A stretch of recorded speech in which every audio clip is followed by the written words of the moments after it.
in Congress, July 4th, 1776, the unanimous declaration of the 13 United States of America. When, in the course of human events, it becomes necessary for one people to dissolve the political bands which have connected them with another, and to assume among the powers of the earth the separate and equal station to which the laws of nature and of nature's God entitle them,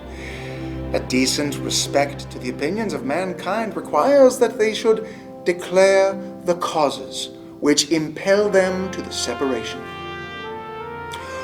We hold these truths to be self-evident, that all men are created equal, that they are endowed by their Creator with certain unalienable rights, that among these are life, liberty, and the pursuit of happiness. That to secure these rights, governments are instituted among men, deriving their just powers from the consent of the governed. That whenever any form of government becomes destructive of these ends, it is the right of the people to alter or to abolish it, and to institute new government, lay in its foundation on such principles, and organize in its powers in such form as to them shall seem most likely to effect their safety and happiness. Prudence, indeed, will dictate that governments long established should not be changed for light and transient causes, and accordingly all experience hath shown that mankind are more disposed to suffer, while evils are sufferable, than to right themselves by abolishing the forms to which they are accustomed. But when a long train of abuses and usurpations, pursuing invariably the same object, evinces a design to reduce them under absolute despotism, it is their right, it is their duty to throw off such government and to provide new guards for their future security. Such has been the patient sufferance of these colonies, and such is now the necessity which constrains them to alter their former systems of government. The history of the present King of Great Britain is a history of repeated injuries and usurpations, all having in direct object the establishment of an absolute tyranny over these states. To prove this, let facts be submitted to a candid world. He has refused his assent to laws the most wholesome and necessary for the public good. He has forbidden his governors to pass laws of immediate and pressing importance, unless suspended in their operation till his assent should be obtained, and when so suspended, he has utterly neglected to attend to them. He has refused to pass other laws for the accommodation of large districts of people, unless those people would relinquish the right of representation in the legislature, a right inestimable to them and formidable to tyrants only.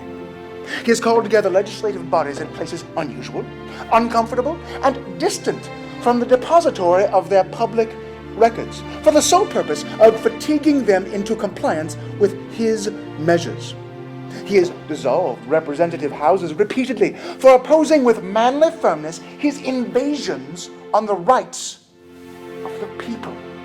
He has refused for a long time, after such dissolutions, to cause others to be elected, whereby the legislative powers, incapable of annihilation, have returned to the people at large for their exercise, the state remaining in the meantime exposed to all the dangers of invasion from without and convulsions within. He has endeavored to prevent the population of these states for that purpose, obstructing the laws for naturalization of foreigners, refusing to pass others to encourage their migrations hither, and raising the conditions of new appropriations of lands. He has obstructed the administration of justice by refusing his assent to laws for establishing judiciary powers. He has made judges dependent on his will alone for the tenure of their offices and the amount and payment of their salaries. He has erected a multitude of new offices, sent hither swarms of officers to harass our people and eat out their substance. He has kept among us, in times of peace, standing armies without the consent of our legislatures. He has affected to render the military independent of and superior to the civil power. He has combined with others to subject us to a jurisdiction foreign to our Constitution and unacknowledged by our laws, giving his assent to their acts of pretended legislation for quartering large bodies of armed troops among us, for protecting them by a mock trial, for punishment for any murders which they should commit on the inhabitants of these states, for cutting off our trade with all parts of the world, for imposing taxes on us without our consent, for depriving us in many cases of the benefits of trial by jury, for transporting us beyond seas to be tried for pretended offenses, for abolishing the free system of English laws in a neighboring province, establishing therein an arbitrary government, and enlarging its boundaries so as to render it at once an example and fit instrument for introducing the same absolute rule into these colonies, for taking away our charters, abolishing our most valuable laws, and altering fundamentally the forms of our governments, for suspending our own legislatures and declaring themselves invested with power to legislate for us in all cases whatsoever. He has abdicated government here, declaring us out of his protection and waging war against us. He has plundered our seas, ravaged our coasts, burnt our towns, and destroyed the lives of our people. He is at this time transporting large armies of foreign mercenaries to complete the works of death, desolation, and tyrannies already begun, with circumstances of cruelty and perfidy scarcely paralleled in the most barbarous ages, and totally unworthy the head of a civilized nation. He has constrained our fellow citizens taken captive on the high seas to bear arms against their country, to become the executioners of their friends and brethren, or to fall themselves by their hands. He has excited domestic insurrections among us, and has endeavored to bring on the inhabitants of our frontiers, the merciless Indian savages, whose known rule of warfare is an undistinguished destruction of all ages, sexes, and conditions. In every stage of these oppressions, we have petitioned for redress in the most humble terms. Our repeated petitions have been answered only by repeated injury. A prince whose character is thus marked by every act which may define a tyrant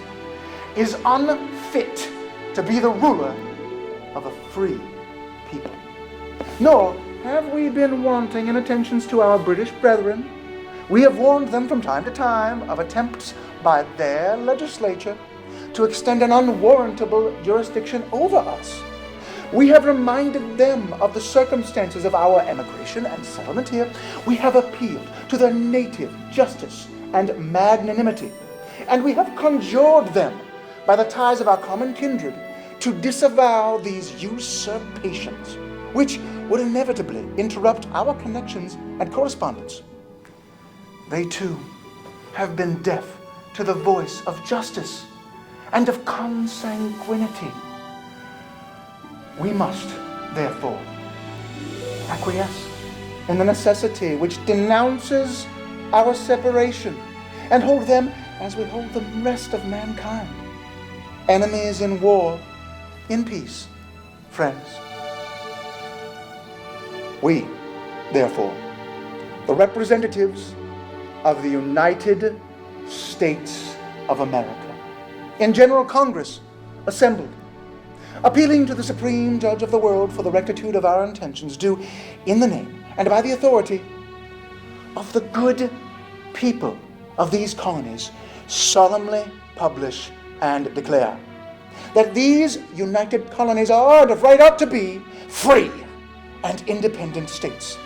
that they are absolved from all allegiance to the British Crown, and that all political connection between them and the state of Great Britain is, and ought to be, totally dissolved, and that, as free and independent states, they have full power to levy war, conclude peace, contract alliances, establish commerce, and to do all other acts and things which independent states may have right to do. And for the support of this declaration, with a firm reliance on the protection of divine providence, we mutually pledge to each other our lives, our fortunes, and our sacred